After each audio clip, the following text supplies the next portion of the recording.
হাদিস শরীফের মধ্যে আসছে, যদি কোনো ব্যক্তি সকাল সন্ধ্যায় কেউ আস্তাগফিরুল্লাহ পড়ে, সমুদ্রের ফেনারাশি পর্যন্ত গুনাহ হলো আল্লাহ পাক তাকে মাফ করে দেন।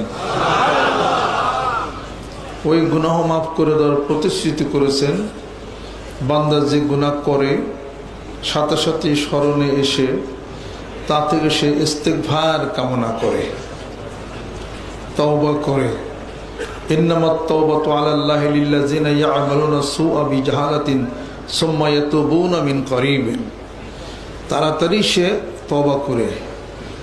ইন্নাল্লাহা ইউহিব্বুত তাওয়াবিনা ওয়া ইউহিব্বুল মুতাতাহহিরিন। আল্লাহ পাক পবিত্রতা অর্জনকারী এবং অধিক তওবাকারীকে আল্লাহ পাক পছন্দ করেন। তওবা করার দোয়াটা কি? আস্তাগফিরুল্লাহ। আল্লাহ গুনার জন্য তওবা করতেছি আস্তাগফিরুল্লাহ রব্বি মিন কুল্লি যাম্মি ওয়া আতুবু ইলাইহি লা হাওলা ওয়ালা কুওয়াতা ইল্লা বিল্লাহ। এটা হলো তওবা দোয়া। তাহলে তওবা কবুল হয়ে গেল।